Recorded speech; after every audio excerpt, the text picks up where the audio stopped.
Bapak Ibu, dulu pernah bernyanyi topi saya bundar ya? Yeay. Topi saya bundar, bundar topi saya, kalau tidak bundar bukan topi saya. Nah, nanti di kata-kata saya, bapak-bapak, ibu tidak usah nyanyi, diam saja, hanya menunjukkan isyarat. Bisa ya? Topi bundar, Bundar topi saya. boleh salah. Diulangi. Bundar topi, kalau tidak bundar bukan topi. Tepuk tangan dulu. Oke, kita akan melanjutkan setelah bapak-bapak, ibu-ibu diberikan kertas kosong tadi. Mari kita simpulkan bersama-sama. Apakah gejala-gejala anak-anak yang mendapatkan kekerasan seksual, atau bapak-bapak itu bisa memperhatikan ini, deteksi dini kekerasan terhadap anak. Kekerasan terhadap anak salah satunya adalah yang paling berbahaya, nopo seksual. Tangan buat Bu Titi. Nah, tanda-tandanya nopo mau Pak? Kita harus tahu sebagai orang tua kepada anak-anak kita, sebagai bentuk kasih sayang, itu kita harus tahu kalau kemudian anak-anak kita terdapat gejala-gejala yang tertuju kepada kekerasan seksual. Ini bukan saru seksual, bukan saru ya Pak Topik. Boten mau benar. Mas maksudnya seksual itu apa? Tanda-tandanya apa mawon?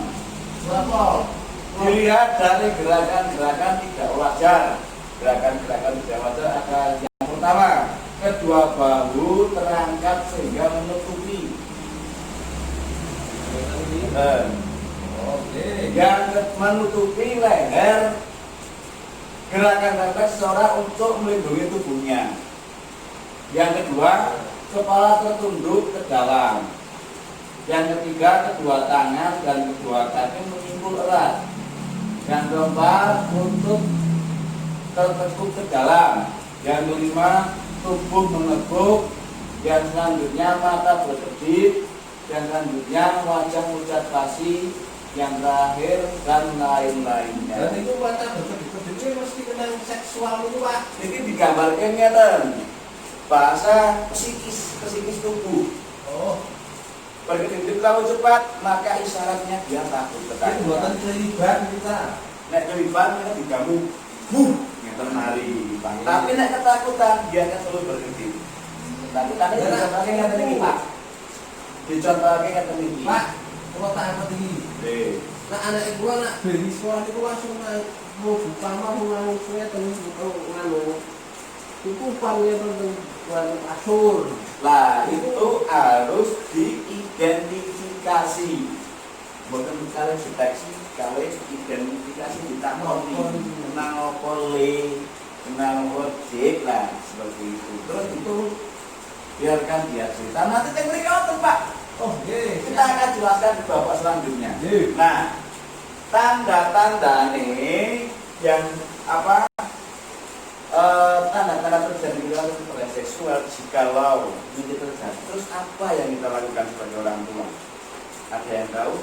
Ketika anak pun yang teliti, contohnya putranya Pak Taufik, dia pulang sekolah untuk di Kanada. Peran orang tua itu harus bagaimana kira-kira? buatan kertas. Ada yang tahu seperti Mendekati anaknya. mendekati anaknya Bu Nadia. Buatan kertas. Nanti kita kasih tahu biar menjadi orang tua yang baik secara ucapan dan tindakan. Ulangan dulu. Selanjutnya, ketika tanda-tanda terjadi kekerasan seksual pada anak. Ini dilihat dari tanda fisik.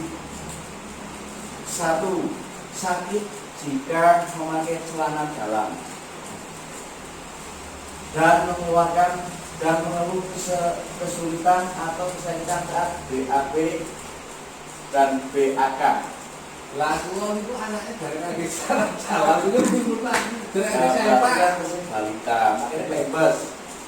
GSD. Oke. Putrane Pak Taufik diberikan celana dalam. Oke. Siap. Men amat Pak. Oke. Nah, yang kedua, cedera pada tubuh pada buah dada yang pahami ibu Pak Taufik. Kekerasan seksual terjadi biasanya anak-anak perempuan.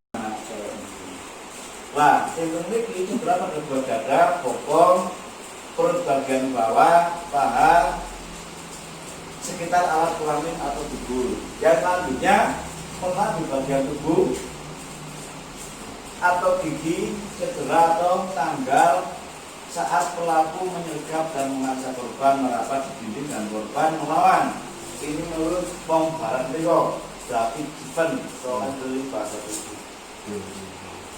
Yang selanjutnya, rasa panas dan nyeri di area genital yang terasa sakit jika disentuh. Area genital itu area yang boleh disentuh oleh dirinya sendiri, orang lain tidak boleh menyentuh itu.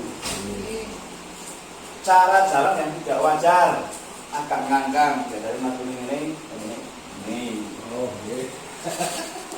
Satu sekali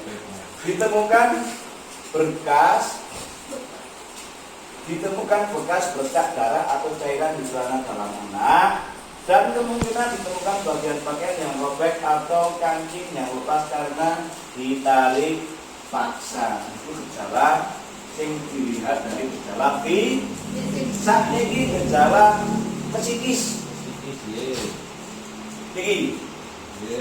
Gejala psikis, 1, anak berubah ekspresi, mau lihat tadi bertiga, mau tidak bisa jadi bisa, mengurung diri, takut ditinggal sendirian. Yang selanjutnya menunjukkan keluhan-keluhan fisik yang tidak dapat dijelaskan. Penyebabnya seperti pusing, sakit perut atau masalah makan. Sulit tidur dan mimpi buruk diikuti mengigau, lendur-lendur. Kelingnya nopo sing dialami karena dia takut. Sulit konsentrasi dan belajar sehingga tidak mampu menyelesaikan tugasnya. Pembelajar bukan blok. Perilaku kemunduran, menghisap gigi jari, terus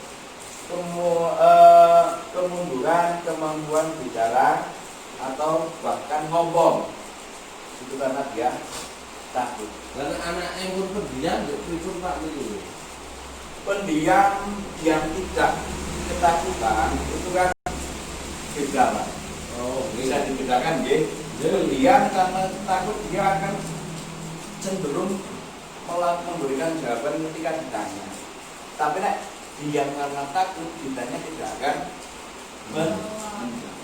Paham ya? Setelah itu gejala psikis pada anak usia 13 sampai 14 tahun itu nanti. Terus apa sih yang dilakukan ketika kebetulan anak-anak kita seperti itu? Yang pertama, sikap orang tua jika anak mengalami gejala kekerasan seksual, 1, sebagai orang tua tidak boleh panik dan tidak boleh marah. Yang selanjutnya, peluk erat untuk menunjukkan bahwa Anda sangat menyayangi mereka. Sampaikan bahwa tidak ada satu orang pun yang boleh menyakiti mereka dan apapun yang terjadi akan memberikan perlindungan. Jadilah pendengar aktif tentang cerita dan pendapatnya.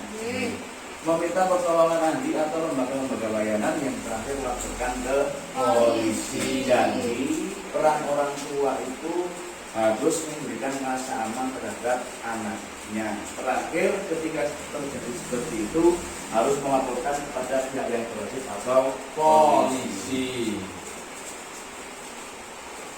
polisi